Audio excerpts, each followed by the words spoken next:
असम के घने जंगलों के बीच एक छोटा सा गांव बसा हुआ था। इस गांव के पास एक पुराना शमशान था जिसे लोग काली शमशान के नाम से जानते थे। कहते थे कि यहाँ रात के समय आत्माओं का डेरा होता है और जिसने भी रात में वहाँ कदम रखा वह कभी वापस नहीं आया। गांव के बुजुर्ग बताया करते थे कि इस शमशान में कई साल पहले एक भयानक घटना घटी थी। एक तांत्रिक भैरवनाथ ने यहाँ तंत्र मंत्र की एक बड़ी साधना शुरू की थी। उसने काली शक्तियों को बुलाने का प्रयास किया था, लेकिन साधना के दौरान कुछ भयंकर गलत हो गया। तांत्रिक का शरीर वहीं जलकर राख हो गया और उसकी आत्मा इस शमशान में भटकने लगी। रवि और उसकी दोस्त श्रेया, जो कि शहरी कॉलेज के विद्यार्थी थे, अपनी छुट्टियां बरखोला गांव में बिता रहे थे। उन्हें रहस्यमयी और डरावनी कहानियों का बहुत शौक था, इसलिए उन्होंने शमशान के बारे में सुना तो वहां जाने का फैसला किया। गांव वालों ने उन्हें बहुत समझाया, लेकिन वे नहीं माने। रात के समय टॉर्च की हल्की रोशनी में वे शमशान पहुंचे। चारों ओर घना अंधेरा था। पेड़ों की शाखाएं एक दूसरे से टकराकर अजीबोगरीब आवाज़ें कर रही थी। हवा में एक अजीब सी ठंडक और भारीपन था। जैसे ही वे अंदर बढ़े, अचानक उन्हें एक बच्चे की रोने की आवाज़ सुनाई दी। श्रेया का दिल जोर जोर से धड़कने लगा।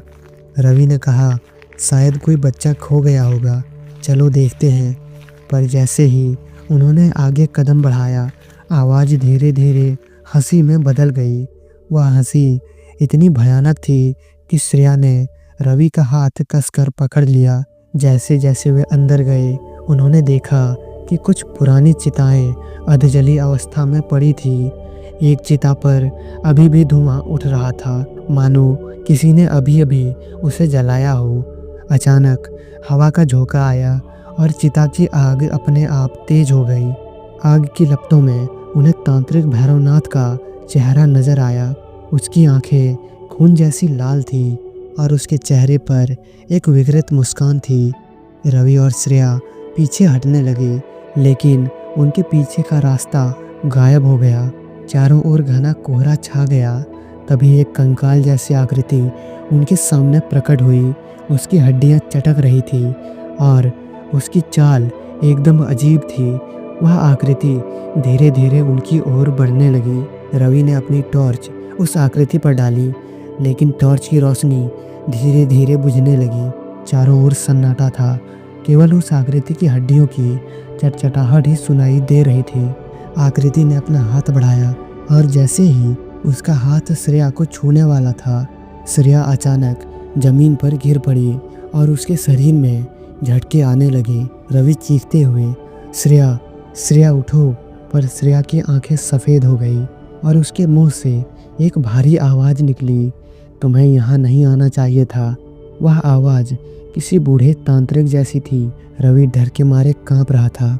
उसने अपनी जेब में रखी एक पुरानी माला निकाली जो गांव के पुजारी ने उसे दी थी। पुजारी ने कहा था, अगर कुछ गलत हो तो इस माला को पकड़कर ओम नमः शिवाय का जाप करना। रवि ने माला कसकर पकड़ी और जाप शुरू कर दिया।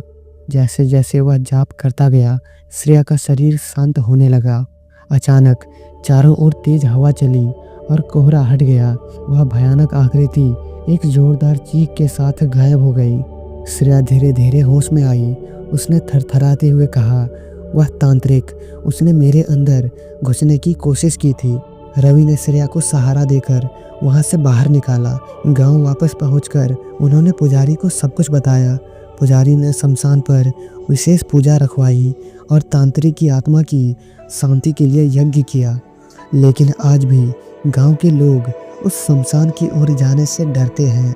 तो दोस्तों, कैसी लगी आप सभी को यह कहानी?